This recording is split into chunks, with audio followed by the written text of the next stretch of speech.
Riyad As-Salihin, The Gardens of the Righteous, by Imam Nawawi, produced by Respect Graduate School. Chapter 37, Quranic Verses. Respecting one's parents, relatives, scholars, and the virtuous people. Keep yourself patient, along with those who invoke their Lord morning and evening, seeking His face, His eternal good pleasure, and the meeting with Him in the hereafter. Surah Al-Kahf, Chapter 18, Verse 28. Hadith number 182, narrated in Sahih Muslim, Bir 11. Ibn Omar, may Allah be pleased with him, reported that the Prophet, peace and blessings be upon him, said, "The highest dutifulness is that a man should give to those his father likes." Hadith number 183, narrated in Sahih Muslim, Bir 12. Abdullah ibn Dinar, may Allah be pleased with him, reported about Abdullah ibn Omar, may Allah be pleased with him, that one of the desert Arabs met him on the road to Mecca, and Abdullah ibn Omar greeted him and mounted him on a donkey, which he used to ride, and gave him a turban which he was wearing. Ibn Dinar said, "We said to him, 'May Allah put you right.' They are desert Arabs, and they are content with little." Abdullah ibn Omar said, "This one's father had love for Umar ibn al-Khattab. May Allah be pleased with him. And I heard the Messenger of Allah, peace and blessings be upon him, say, the most devout form of devotion is to establish relations with a man who loved one's father." In one variant from Ibn Dinar from Ibn Umar is that when he went out to Mecca, he had a donkey on which he would rest when he was weary of riding his camel and his turban was wrapped round his head. When he was on that donkey one day, he passed by a desert Arab and said, "Are you not the son of so-and-so son of so-and-so?" He said, "Yes, indeed." So he gave him the donkey and said, "Ride this." And he gave him the turban and said, "Wrap this round your head." One of his companions said to him, "May Allah forgive you. You gave this desert Arab a donkey, which you were resting on, and a turban, which you had wrapped around your head?" He said, "I heard the Messenger of Allah, peace and blessings be upon him, say, the most devout form of devotion is to establish relations with a man who loved one's father after his death." His father was a friend of Umar, may Allah be pleased with him. Hadith number 184, narrated in Sahih al-Bukhari, Manaqib al-Ansar, 20, Sahih Muslim, Fadailus Sahaba, 74.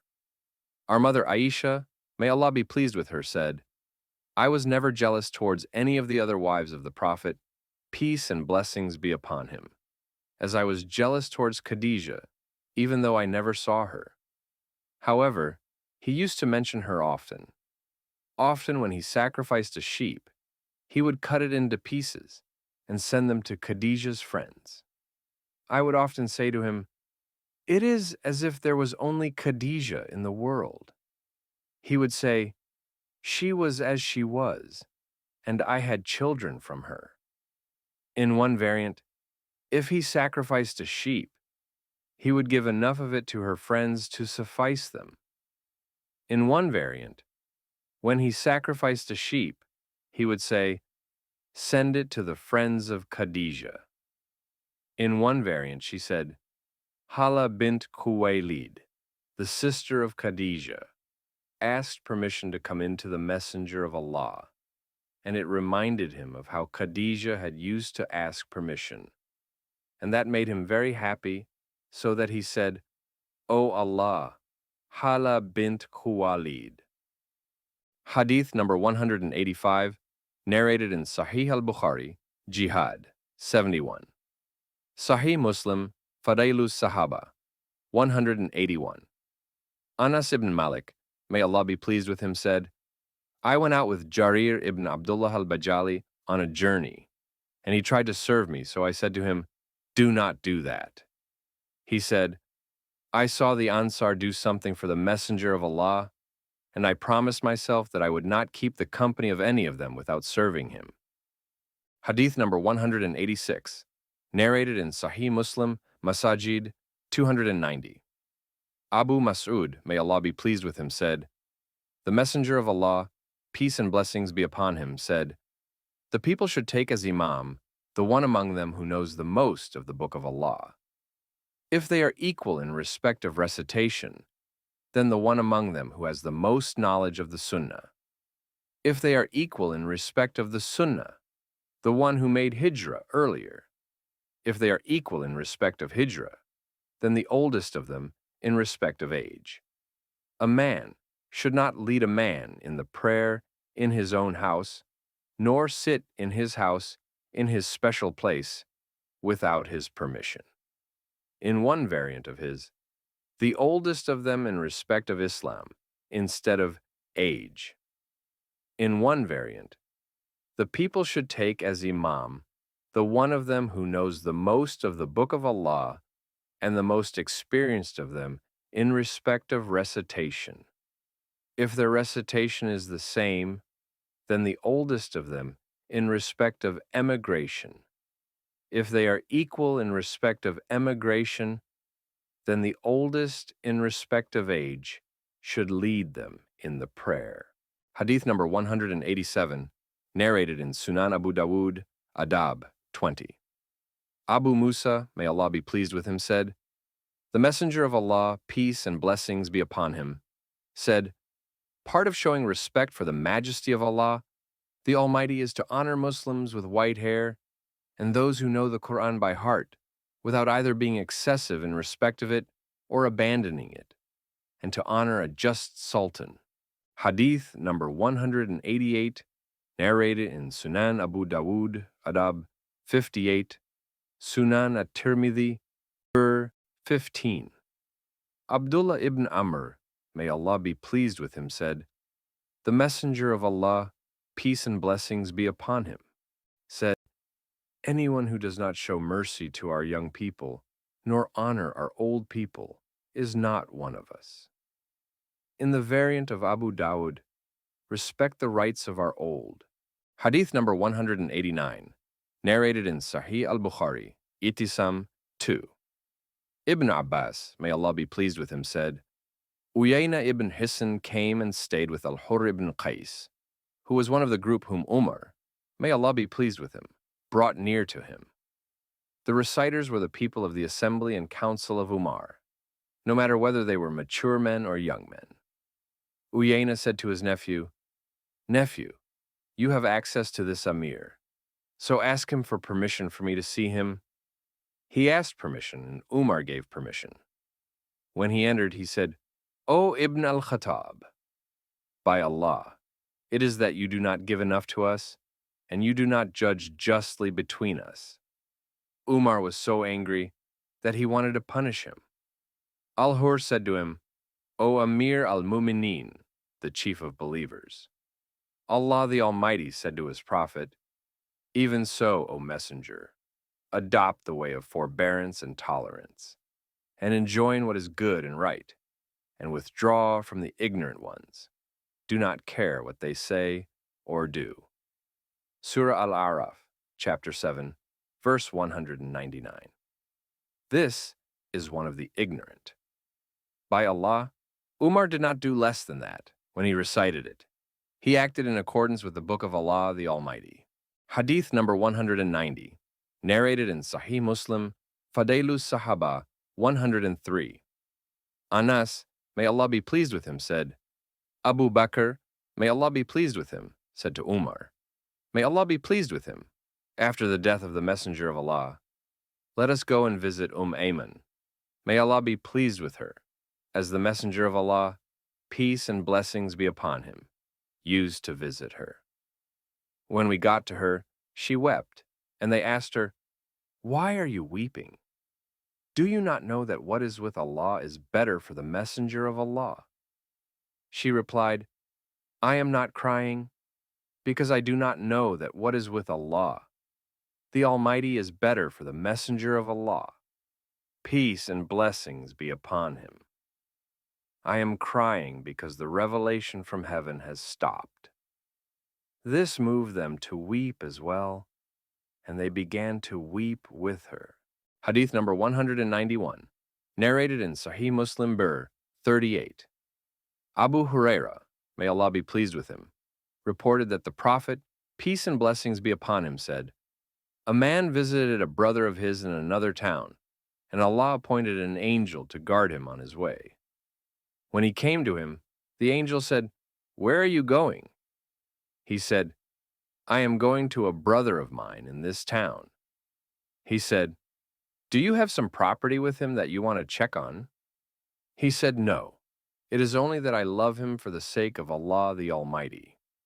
He said, 'I am the messenger of Allah to you to tell you that Allah loves you as you love this man for his sake.'" Hadith number 192, narrated in Sahih al-Bukhari, Zabai, 31, Buyu, 38. Sahih Muslim, Bir, 146. Abu Musa al-Ash'ari, may Allah be pleased with him, reported that the Prophet, peace and blessings be upon him, said, "The metaphor of the good companion and the bad companion is that of someone with musk and the bellows of the blacksmith. The person with musk either gives it to you, or you buy it or smell its scent, while the bellows of the blacksmith burn your body or your clothes, or you get from it a foul smell."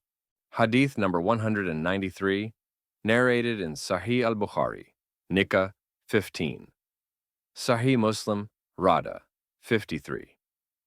Abu Huraira, may Allah be pleased with him, reported that the Prophet, peace and blessings be upon him, said, "A woman can be married for 4 reasons: her wealth, her lineage, her beauty, and her religion.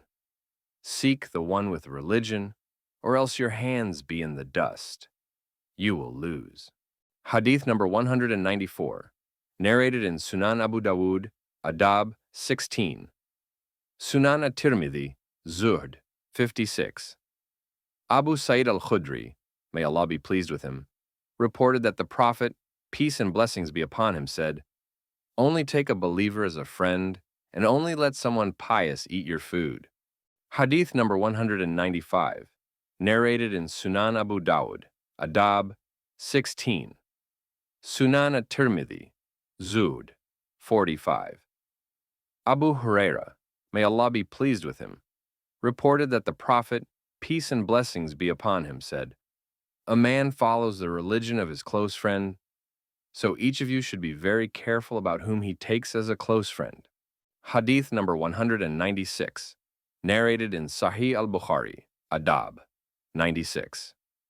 Sahih Muslim, Bir 165. Abu Musa al-Ash'ari, may Allah be pleased with him, reported that the Prophet, peace and blessings be upon him, said, "A man is with the one he loves." In one variant, he said, the Prophet, peace and blessings be upon him, was asked, "What about a man who loves some people but cannot be with them?" He said, "A man is with the one he loves." Hadith number 197, narrated in Sahih al-Bukhari, Adab 96. Sahih Muslim, Bir 164. Anas, may Allah be pleased with him, reported that a Bedouin said to the Messenger of Allah, peace and blessings be upon him, "When will the hour come?" The Messenger of Allah, peace and blessings be upon him, said, "How have you prepared for it?" He said, "With love of Allah and His Messenger." He said, "You will be with the one you love." And Hadith number 198, narrated in Sahih al-Bukhari, Anbiya 2. Sahih Muslim, Bir 159. Abu Huraira, may Allah be pleased with him, reported that the Prophet, peace and blessings be upon him, said, "People are like mines of gold and silver. The best of them in the Jahiliyyah is the best of them in Islam, if they have understanding. The spirits are gathered in ranks like troops. Those which knew one another are in harmony. Those which did not know one another are discordant. Hadith number 199, narrated in Sunan Abu Dawud, Witr 23, Sunan at-Tirmidhi, Da'awat 109. Umar ibn al-Khattab, may Allah be pleased with him, said, I asked the Prophet's permission to make Umrah, and he gave me permission and said, My brother, do not forget us in your supplication. He spoke a word which I would not be happy to exchange for the whole of this world. In one variant, he said, Give us a share in your supplication, my brother.